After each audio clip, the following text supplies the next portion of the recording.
Hello everybody. Welcome to the second episode of our podcast, Duel MBA. I am pretty excited about this episode as the topic for this week is sales pitch. We're all selling an idea, a product or a service to people around us. And we probably have a strategy we use to sell it. But how often do we succeed at it? I have personally had a low success rate at making a sales pitch work for me. So today, I'm going to ask Mr. MBA and Marwari Seth, who are both phenomenal businessmen, to answer some of my questions. My first question to you guys is, how do you think a sales pitch should be structured? Mr. MBA, why don't you answer this for us first? Sure.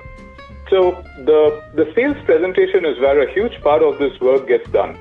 Though you'll be speaking with your prospects about different concerns and questions on the phone, a sales presentation may be the best chance you have to put all your cards on the table and demonstrate exactly why your service is perfect for the prospect. A stellar cover slide, a value proposition, enticing solutions, proofs, and a clear call to action needs to be included in the presentation. You'll need to budget more time for a presentation, not just for the presentation itself, which can run as long as an hour, but also for the prep time and testing. There may be a PowerPoint presentation involved too. But Mr. MBA, isn't that a time-consuming task? I don't believe in spending so much time preparing for a presentation that people might not even bother to see. Oh yes, it is time-consuming. But our results prove the efficiency of the process. In many cases, more than one person from your company will give the presentation. So there's a need to coordinate with the team. You're likely to be presenting to a group of senior decision makers. A survey conducted by Dimension Research found that about 90% of respondents claim that reading positive online reviews influence their buying decisions. With this statistics in mind, your pitch needs to be full of facts and statistics that back up your claims. When it comes to writing your sales pitch, be sure to include testimonials and case studies, which also contain statistics and figures to prove the success of your product or service. If you claim you can solve your buyer's main problems, show them how you do it with facts. Thank you, Mr. MBA. Mr. Marwari Seth, what do you have to say about this? See, for me, when I'm pitching an idea, it is all about telling a story. People connect to a story. They connect to examples and they are smart enough to relate their own problems to the story that I am telling them. I can show 20 graphs or I can tell one story. And I've always found that one story is better. It also leads to a conversation between me and the other person, which immediately results in building trust. A sales pitch is not about selling the product. That is not what I am selling. I am selling myself and selling the idea that I can be trusted by the other person. That is what everyone wants. To be able to do business with someone trusted. All the slides in the world will not generate trust. Meet in person, get to understand their problems, their business. Sales pitch will automatically happen. Sethi, but that doesn't happen all the time, right?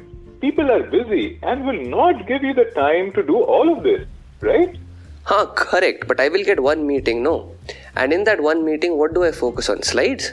Or him and his problems? Most of these busy people are so busy in their job and their life that they do not even have time to realize what their core problems are. If this one meeting with me can make them realize that, then of course I'll get another meeting. And that is the process. Wonderful. Thank you, Mr. MBA and Seth for your inputs. I think we can move on to the next question. Where can you pitch your sale and how can you prepare yourself according to the place of pitching? Seth, why don't you go first for this one? What do you have to say about this? Yeah, I've never really understood this type of sales pitch or elevator pitch concept. Why spend time trying to sell to someone who will only give me 2 minutes of time? Instead of wasting time on this, I'll find other people to sell to. But you can do both, right? It's not an either or. No, it is not an either or for me. Look, time in the day remains the same. If I do both, I am not paying enough attention to either of them. So I focus on where to sell. And one big factor of that is how much time I can get with that person. अगर ढंग से मिलेगा ही नहीं तो फिर क्या धंधा करेंगे उसके साथ? That is my main goal, correct? And let's say it is a 2-minute conversation, say at an event, then I'd rather use that 2 minutes to let him talk. I can always call him back later and get more time. Thank you, Sethji, for your inputs. Mr. MBA, over to you. What are your insights on this? Well, when I prepare a sales pitch, I think of an elevator ride that's all the time I have to pitch the idea to my customer. Before jumping into your elevator pitch, you need to introduce yourself to the person you're talking to. Write a sentence about who you are and what your role is in the company. Example, I am a sales rep at blah, blah, blah. This will help you start the conversation on the right foot.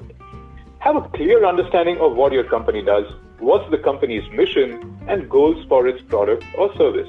Write a brief, maybe one or at the most 2-sentence statements about the value of the product or service you're planning to provide to the customers.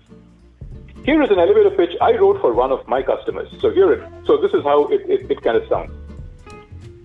As an account executive for ASAP, I talk to hundreds of marketeers per month, and 99% of them hate creating reports.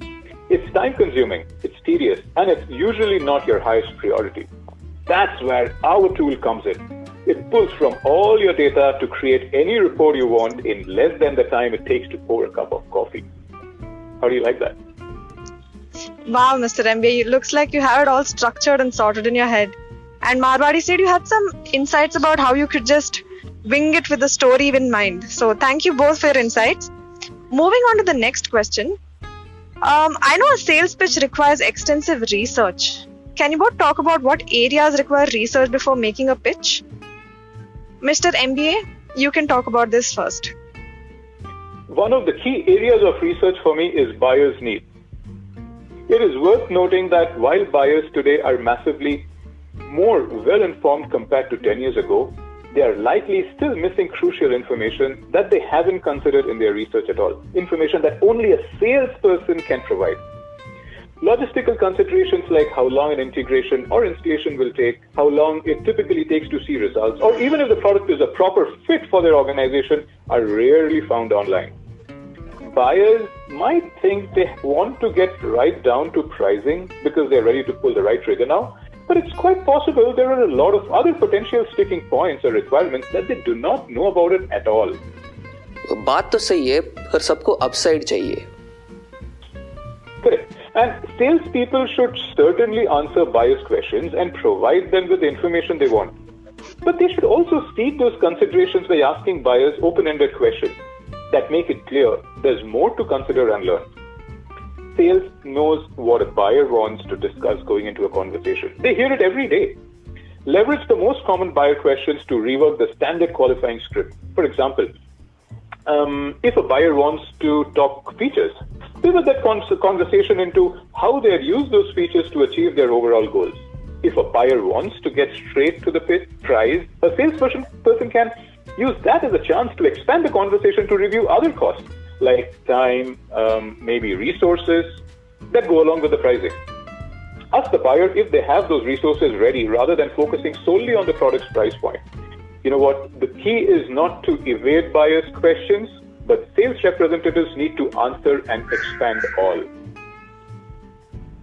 That was wonderful, Mr. MBA. Marwari Sethji, what do you have to say about this? Look, every buyer has different needs. Same product, same service, but each buyer will have a different need. And somehow, I've seen that when I ask potential customers what they want, their answers are different when just talking to me as compared to what they want when money is on the line, right? So how to figure that out? Get one client, figure out what he or she needs and do that. Then get another client, different need from the first, but we can solve for that. It gets easier the second time and the third time and the fourth time. We need a baseline, sure. But after that, no one can predict if what we do is exactly what the customer wants. In fact, I guarantee that whatever you build before talking to your first clients will have to be changed to meet his requirement. But pricing then depends on this. How much we can do, how much we already have, and it takes time to build trust. So for that, you make it easy for the customer by having an initial discount. All of this is what I tell my sales guys also. Don't tell me what everyone wants. Tell me what this specific customer wants and then we can figure out how to do it. Awesome. Thank you, Sethji, for your inputs as well. I think both of you on this question spoke about how dynamic your sales pitch can get based on the buyer's needs. So thank you for your insights. This debate has been very insightful. I took away a lot of ideas and questions back to ponder on, and I bet our listeners did too. We will come back with more episodes next week. Until then, bye-bye.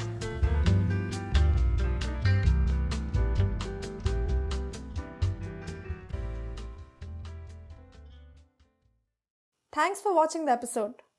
Like, share, and subscribe to our channel for more such content.